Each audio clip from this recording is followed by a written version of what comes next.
Well, I brought a paper for you just in case if you want to write anything down that I'm going to tell you. Okay. But how have you been feeling? I feel like I'm really thirsty a lot. I'm getting like really tired. Like sometimes like my abdomen is kind of painful and I've like been getting like blurry vision. Have you been having like high blood pressure recently, or have you always had it? I have been recently. Yeah. Are you active at all? Do you know? Not much. I mean, mostly my job is consisting of sitting at a desk all day. Okay, well, with these signs and symptoms that you've been showing me and telling me about, I really think you have type 2 diabetes. Okay. Do you know anyone in your family that has type 2 diabetes? Not that I'm aware of. What is type 2 diabetes? So basically, it's when your body does not really react to insulin anymore. So basically, it's called insulin resistance. Okay. Anything else? I don't know. I guess why does this matter?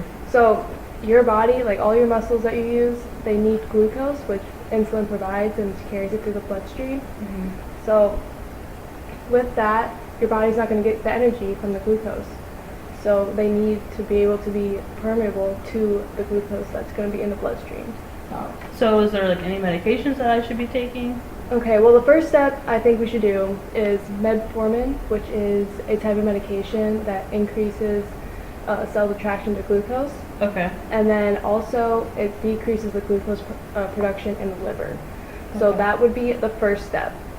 Second step, if that does not work, like if you just become more tired, then that means it's really probably not working. So the next one is diabeta. Okay. This increases insulin production, so then it carries it to the bloodstream and possibly increases cell permeability that way. Okay. The next step, see, there's like a lot of steps. But anyway, Okay. so insulin therapy, you probably know this one. It's a little insulin pen. A lot of people have it. It has like already filled insulin prescription.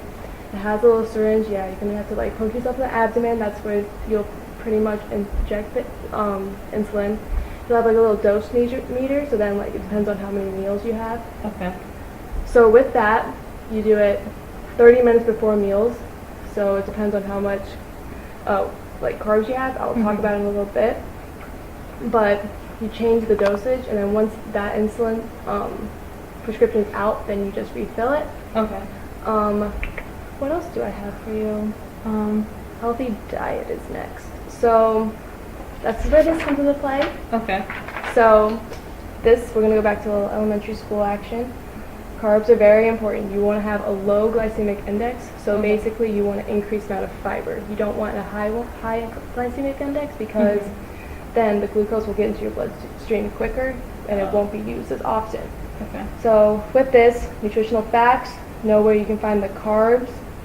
Make sure you have a low saturated fat and sodium intake because that just will increase your lipids in your body, which is a no-go. Okay. Keep it between 5% or lower.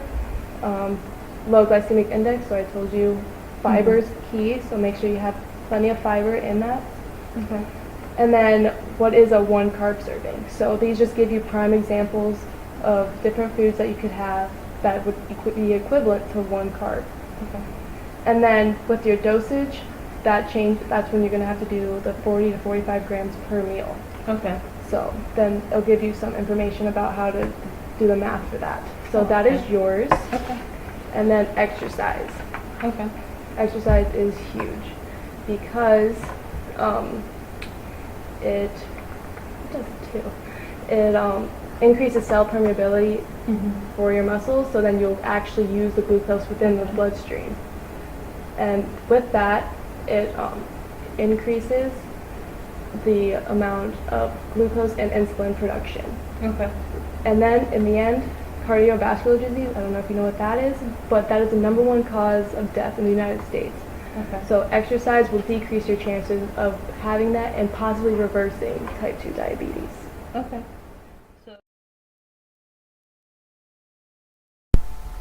With exercise, it is recommended that you do at least 30 minutes of exercise for at least 5 times a week.